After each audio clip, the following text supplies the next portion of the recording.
Hello दोस्तों, हमारे YouTube FWB के एजुकेशन इंस्टीट्यूट में आपका स्वागत है। हम कक्षा 10 के विद्यार्थियों के लिए वृत्तों संबंधित क्षेत्रफल से इस प्रकार का क्वेश्चन एक बोर्ड एग्जाम में पूछा जाता है। क्वेश्चन दिया गया है 14 मीटर लंबी भुजा के एक वर्गाकार क्षेत्र के अंदर उसकी चारों भुजाओं को छूता हुआ एक वृत्ताकार बगीचा है। क्षेत्र के शेष भाग का क्षेत्रफल ज्ञात कीजिए। क्या है कि एक वर्गाकार क्या है बगीचा है और क्या कहता है एक वर्गाकार क्षेत्र के अंदर एक वर्गाकार क्षेत्र है, उसके अंदर जो वृत्ताकार एक क्या है बगीचा है, जो कि वृत्ताकार एक बगीचा है जो कि एक वृत्ताकार बगीचा का है जो क्षेत्र के शेष भाग को क्षेत्रफल ज्ञात कीजिए। यानी कि एक मैदान है, वो कैसा है वर्गाकार, उस मैदान के अंदर एक क्या है बगीचा है, वो बगीचा कैसा है वृत्ताकार।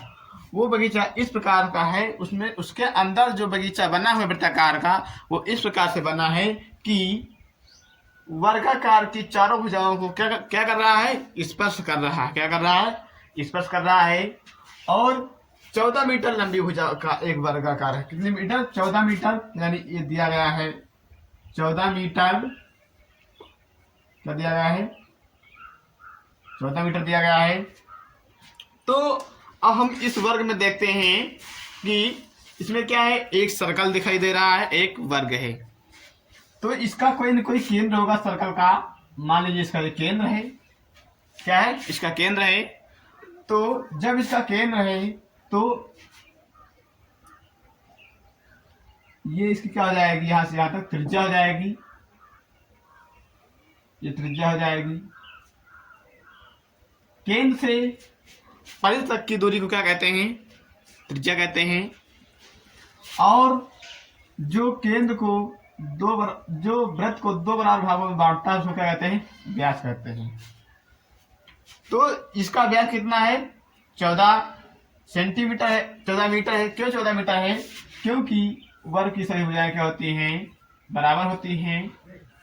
तो और जो वृत्त इसके अंदर बना हुआ है वो वर्ग के चारों भुजाओं को स्पर्श करता हुआ है, तो इसलिए इसका जो व्यास होगा इस केंद्र का वो 14 मीटर होगा। तो हमको छायांकित भाग का क्षेत्रफल यानी कि जो शेष भाग बचा हुआ है बगीचे के किनारे किनारे उसको हमको क्या करना है ज्ञात करना है। तो यहाँ पर जो भी बगीचे के किनारे शेष भाग बचा हुआ वो क्या है छायांकित हुआ है। हमको इसी छायांकित भाग को क्या करना है ज्ञात करना है। तो यहाँ पर हम देखते हैं कि इसका जो व्यास है सर्कल का यानी वृत्त का वो 14 मीटर है। कितना मीटर है 14 मीटर है। तो इसकी त्रिज्या क्या हो जाएगी, त्रिज्या व्यास की आधी होती है। तो ये 14 मीटर है तो ये 7 मीटर हो जाएगा। तो अब हम पहले क्या करते हैं, यहाँ पर देखते हैं कि ये एक वर्ग है। यदि हम वर्ग में से क्या करें कि पूरे एक वृत्त का क्षेत्रफल घटा दें तो हमको जो चारों तरफ जो एरिया बची है उसका मान प्राप्त हो जाएगा। तो हम सर्वप्रथम क्या करते हैं कि सबसे पहले एक वर्ग का क्षेत्रफल ज्ञात करते हैं। तो लिखते हैं यहाँ पर वर्ग का क्षेत्रफल बराबर या वर्ग लिखिए या लिख दीजिए कि वर्गाकार क्षेत्र का क्षेत्रफल वर्गाकार क्षेत्र का क्षेत्रफल।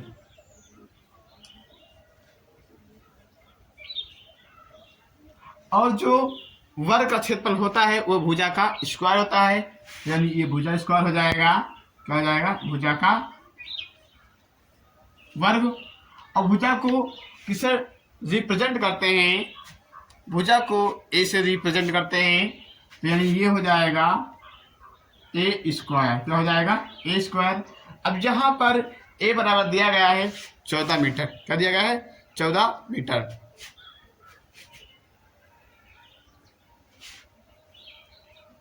तो यह 14 का स्क्वायर। 14 का स्क्वायर यानी कि स्क्वायर का मतलब क्या होता है उसी संख्या को उतनी बार गुणा करना।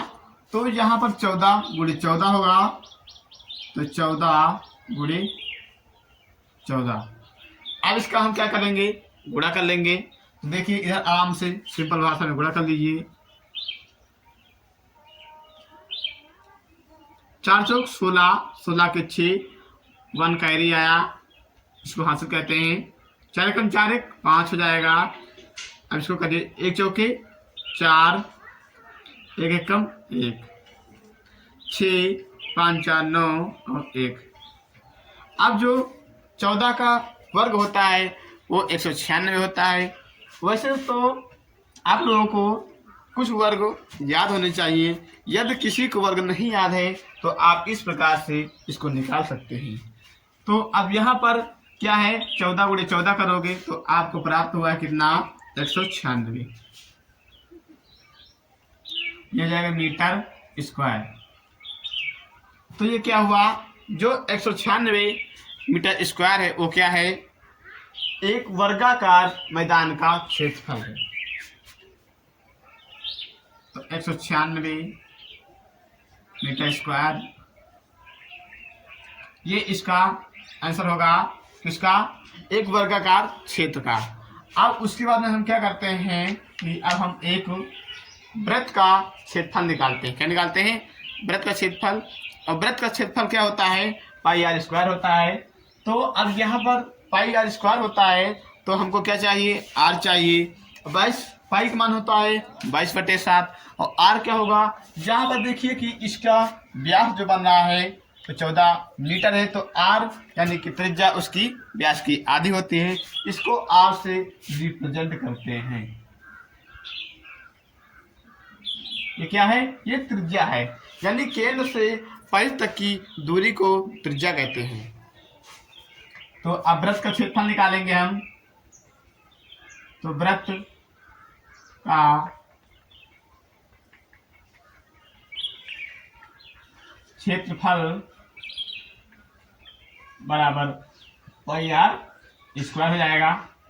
अब पाई का मान क्या है, पाई का मान 22/7 लेना है। यहाँ पर पाई का मान 3.14 भी होता है, तो यहाँ पर हम 22/7 ले रहे हैं, 22/7 पूरा।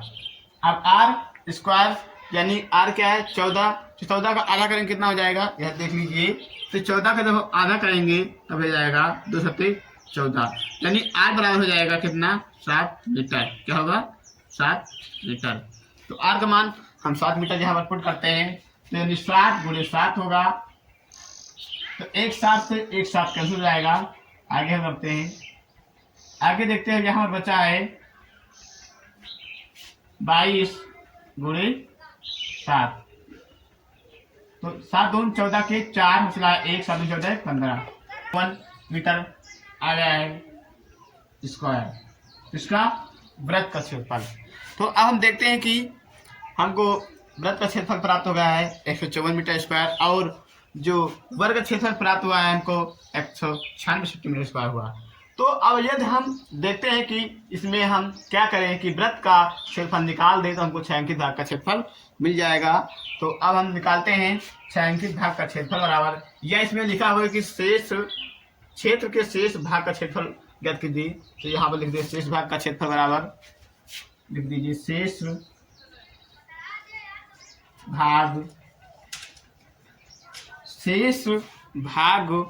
का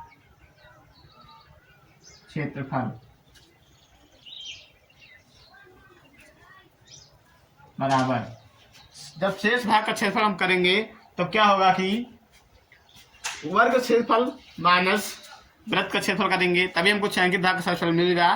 तो हम वर्ग क्षेत्रफल कितना प्राप्त हुआ है 196 और वृत्त का 154, उसमें से घटा देंगे तो यह हो जाएगा, यह देख लीजिए यहाँ से 196 माइनस 154, 196 माइनस 154।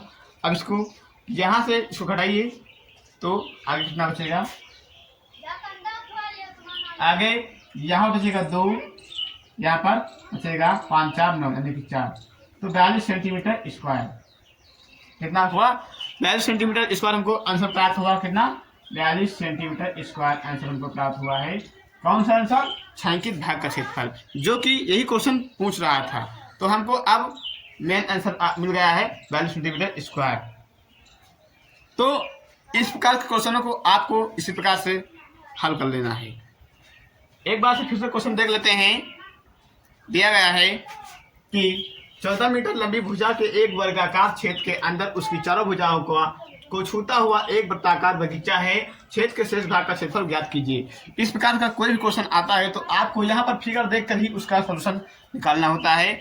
जैसे कि यहाँ पर दिया गया कि वर्गाकार बना हुआ है और इसके अंदर क्या है, एक वृत्त है जो कि वृत्त का है, और वर्गाकार जो है उसकी भुजा दी गई 14 सेंटीमीटर एक वर्ग की।